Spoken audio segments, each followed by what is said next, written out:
मैं कमल के आसन पर बैठी हुई प्रसन्न मुख वाली महिषासुर मर्दिनी भगवती महालक्ष्मी का भजन करता हूँ, जो अपने हाथों में अक्षमाला, फरसा, गदा, बाण, वज्र, पद्म, धनुष, कुंडिका, दंड, शक्ति, खड्ग, ढाल, शंख, घंटा, मधुपात्र, शूल, पाश और चक्र धारण करती हैं। ऋषि कहते हैं, पूर्व काल में देवताओं और असुरों में पूरे 100 वर्षों तक घोर संग्राम हुआ था। उसमें असुरों का स्वामी महिषासुर था और देवताओं के नायक इंद्र थे। उस युद्ध में देवताओं की सेना महाबली असुरों से परास्त हो गई। संपूर्ण देवताओं को जीतकर महिषासुर इंद्र बन बैठा। तब पराजित देवता प्रजापति ब्रह्मा जी को आगे करके उस स्थान पर गए जहां भगवान शंकर और भगवान विष्णु विराजमान थे। देवताओं ने महिषासुर के पराक्रम तथा अपनी पराजय का यथावत वृत्तांत उन दोनों देवेश्वरों से विस्तार पूर्वक कह सुनाया। वे बोले, भगवन, महिषासुर सूर्य, इंद्र, अग्नि, वायु, चंद्रमा, यम, वरुण तथा अन्य देवताओं के भी अधिकार छीनकर स्वयं ही सबका अधिष्ठाता बन बैठा है। उस दुरात्मा महिष ने समस्त देवताओं को स्वर्ग से निकाल दिया है। अब वे मनुष्यों की भांति पृथ्वी पर विचरते हैं। दैत्यों की यह सारी करतूत हमने आप लोगों से कह सुनाई। अब हम आपकी शरण में आए हैं, उसके वध का कोई उपाय सोचिए। इस प्रकार देवताओं के वचन सुनकर भगवान विष्णु और भगवान शिव ने दैत्यों पर बड़ा क्रोध किया। उनकी भौहें तन गई और मुंह टेढ़ा हो गया। तब अत्यंत कोप में भरे हुए चक्रपाणी श्री विष्णु के मुख से एक महान तेज प्रकट हुआ। इसी प्रकार ब्रह्मा, शंकर तथा इंद्र आदि अन्यान्य देवताओं के शरीर से भी बड़ा भारी तेज निकला। वह सब मिलकर एक हो गया। महान तेज का वह पुंज जाज्वल्यमान पर्वत सा जान पड़ा।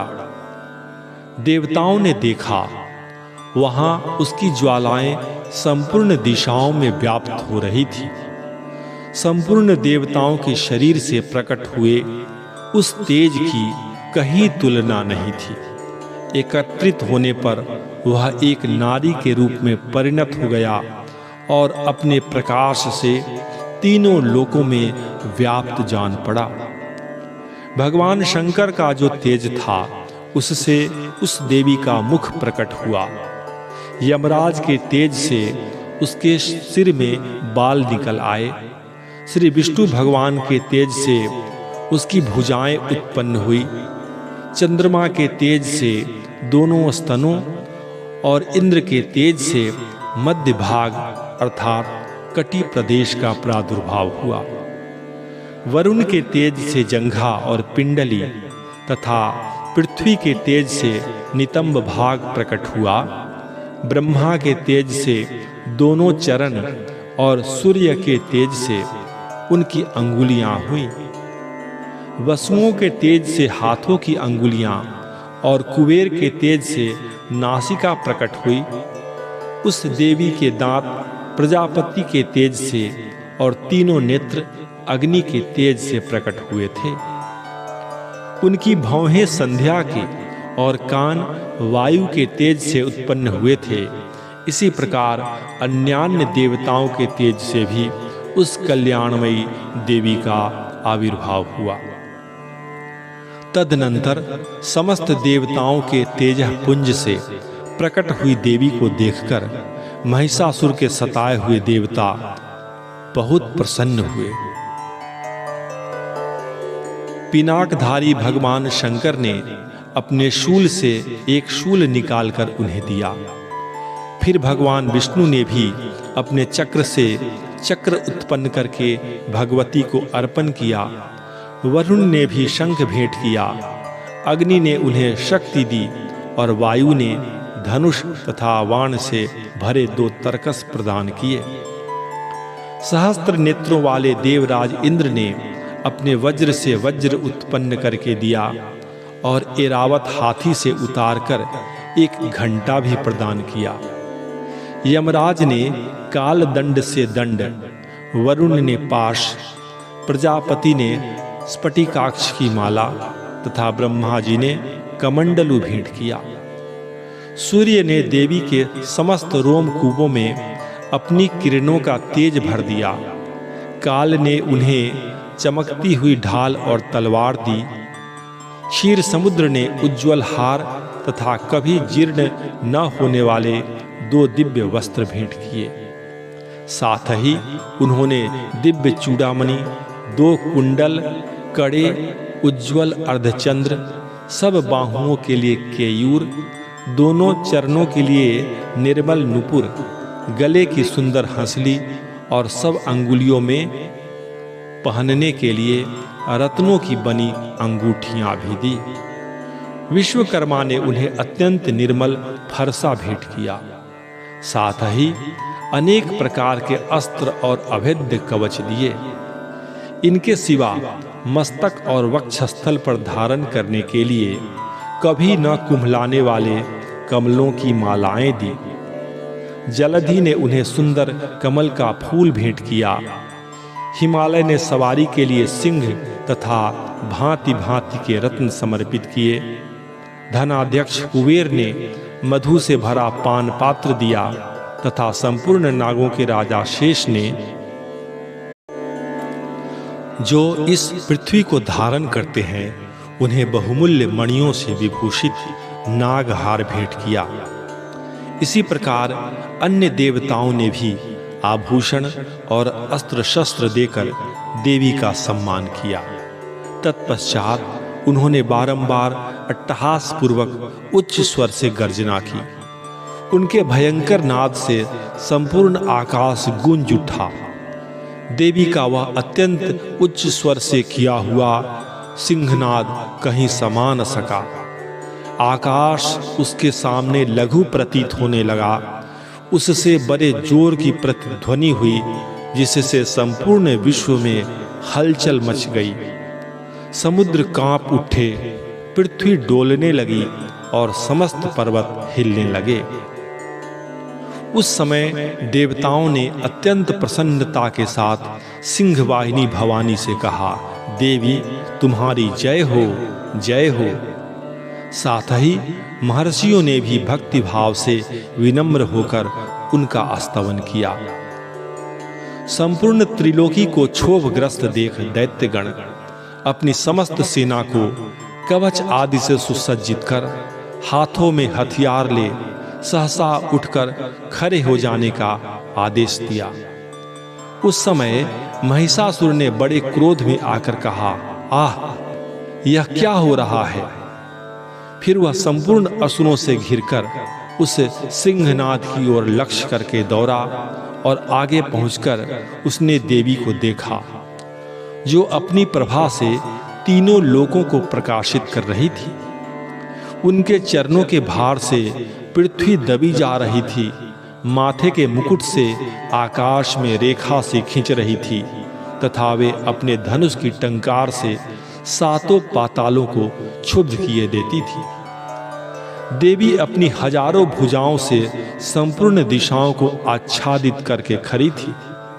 तदनंतर उनके साथ दैत्यों का युद्ध छिड़ गया। नाना प्रकार के अस्त्र शस्त्रों के प्रहार से संपूर्ण दिशाएं उद्भासित होने लगी। चिक्षुर नामक महान असुर महिषासुर का सेना नायक था। वह देवी के साथ युद्ध करने लगा। अन्य दैत्यों की चतुरंगिनी सेना साथ लेकर चामर भी लड़ने लगा। 60,000 रथियों के साथ उदग्र नामक महादैत्य ने लोहा लिया। 1 करोड़ रथियों को साथ लेकर महाहनु नामक दैत्य युद्ध करने लगा। जिसके रोए तलवार के समान तीखे थे, वह असीलोमा नामक महादैत्य 5 करोड़ रथी सैनिकों सहित युद्ध में आ डटा। 60 लाख रथियों से घिरा हुआ बाष्कल नामक दैत्य भी उस युद्ध भूमि में लड़ने लगा। परिवारित नामक राक्षस हाथी सवार और घुड़सवारों के अनेक दलों तथा 1 करोड़ रथियों की सेना लेकर युद्ध करने लगा। बिडाल नामक दैत्य 5 अरब रथियों से घिरकर लोहा लेने लगा।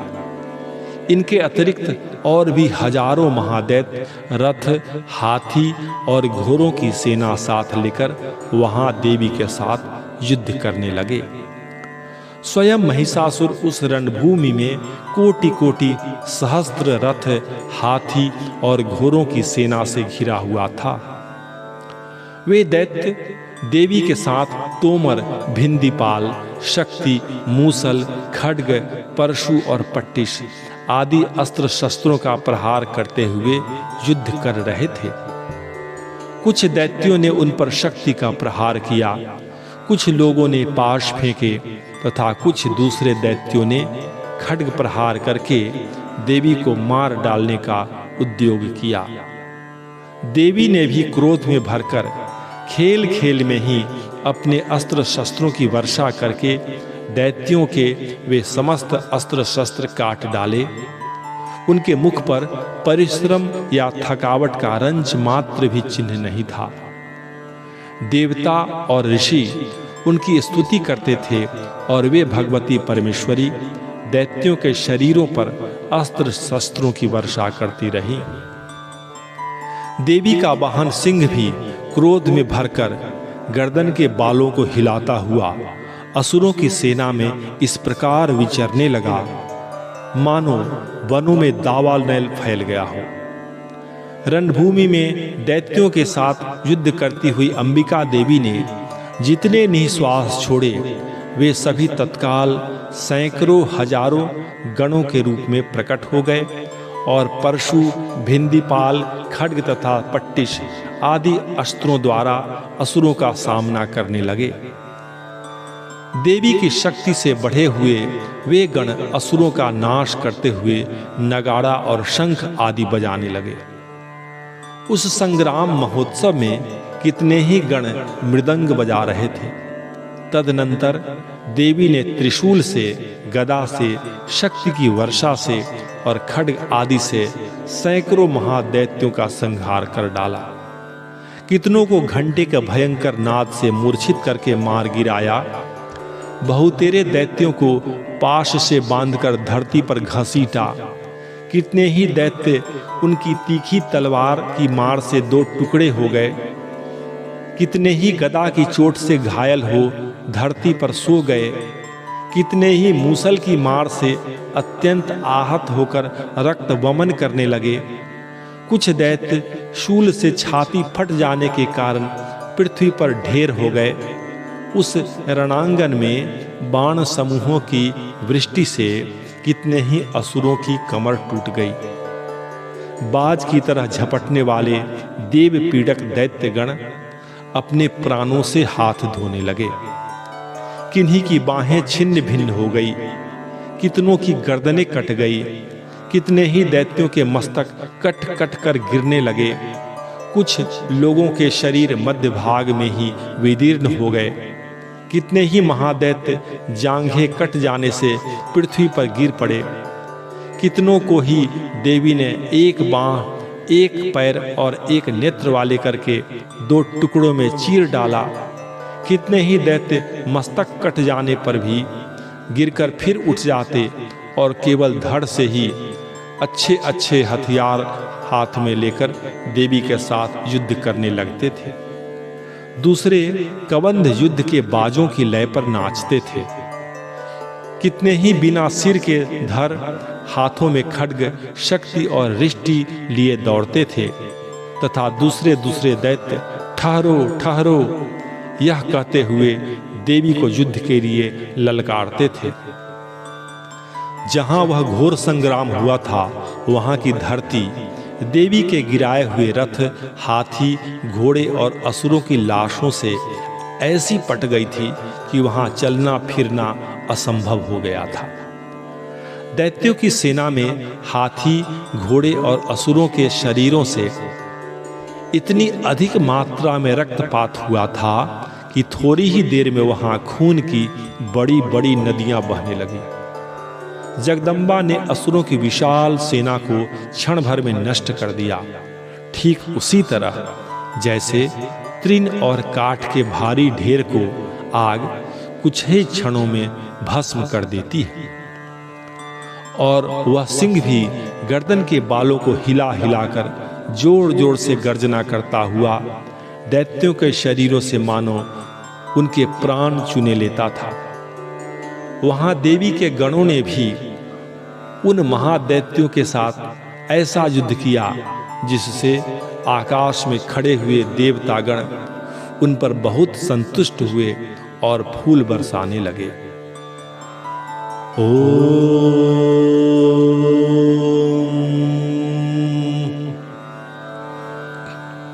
इस प्रकार श्री मार्कंडेय पुराण में सावर्णिक मनवंतर की कथा के अंतर्गत देवी महात्म्य में महिषासुर की सेना का वध नामक दूसरा अध्याय पूर्ण हुआ।